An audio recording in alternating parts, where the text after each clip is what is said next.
வணக்கம் மக்களே. இன்றைக்கு அப்போஸ்தலர் 27ஆம் அதிகாரம் வசனங்கள் 16 முதல் 30 முடிய. அப்படி கிலவுதா என்னப்பட்ட ஒரு சின்ன தீவின் ஒதுக்கிலே ஓடுகையில் வெகு வருத்தத்தோடே படவை வசப்படுத்தினோம். அதை அவர்கள் தூக்கி எடுத்த பின்பு பல உபாயங்கள் செய்து கப்பலை சுற்றி கட்டி சொறி மணலிலே விழுவோம் என்று பயந்து பாய்களை இறக்கி இவ்விதமாய் கொண்டு போகப்பட்டார்கள். மேலும் பெரும் காற்று மழையில் நாங்கள் மிகவும் அடிபட்டபடியினால் மறுநாளில் சில சரக்குகளை கடலில் எறிந்தார்கள். 3ஆம் நாளிலே கப்பலின் தளபாடங்களை எங்கள் கைகளினாலே எடுத்து எறிந்தோம்.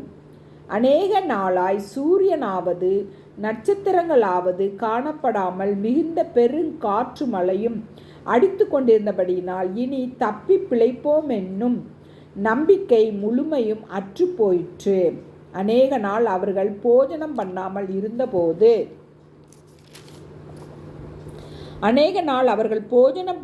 இருந்தபோது பவுல் அவர்கள் நடுவில் நின்று, மனுஷரே, இந்த வருத்தமும் சேதமும் வராதபடிக்கு என் சொல்லை கேட்டு கிரேத்தா தீவை விட்டு புறப்படாமல் இருக்க வேண்டியதாயிருந்தது.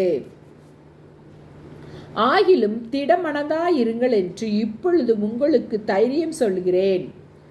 கப்பற் சேதமே அல்லாமல் உங்களில் ஒருவனுக்கும் பிராண சேதம் வராது. ஏனென்றால் என்னை ஆட்கொண்டவரும் நான் சேவிக்கிறவருமான தேவனுடைய நூதனனானவன் இந்த ராத்திரியிலே என்னிடத்தில் வந்து நின்று, பவுலே, பயப்படாதே, நீ ராயனுக்கு முன்பாக நிற்க வேண்டும். இதோ உன்னுடனே கூட யாத்திரை பண்ணுகிற யாவரையும் தேவன் உனக்கு தயவு பண்ணினார் என்றான். ஆனபடியினால் மனுஷரே, திடமனதாயிருங்கள். எனக்கு சொல்லப்பட்ட பிரகாரமாகவே நடக்கும் என்று தேவனிடத்தில் நம்பிக்கையாயிருக்கிறேன். ஆயினும் நாம் ஒரு தீவிலே விழவேண்டியதாயிருக்கும் என்றான். 14ஆம் ராத்திரியான போது நாங்கள் ஆதிரியா கடலிலே அலைவுபட்டு ஓடுகையில் நடு சாமத்திலே கப்பல் ஆட்களுக்கு ஒரு கரை கிட்டி வருகிறதாக தோன்றிற்று. உடனே அவர்கள் விழுந்து விட்டு 20 பாகம் என்று கண்டார்கள். சற்றப்புறம் போன பொழுது மறுபடியும் விழுந்துவிட்டு 15 பாகம் என்று கண்டார்கள்.